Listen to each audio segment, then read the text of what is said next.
Welcome to Kenton's videos. Enjoy the video. You start by confirming the edger type and paint viscosity so the tool lays down clean lines.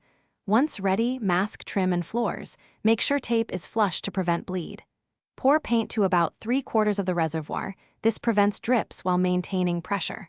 Hold the edger perpendicular for your first pass and align the guide with the edge. Move slowly. Consistent speed creates even coverage. If you need, practice a short stroke on cardboard to calibrate flow before touching the wall. Once you've established a comfortable grip, work methodically from one corner toward the next. Use short, overlapping 1 to 2 inch strokes so paint builds evenly without pooling. This also reduces drag.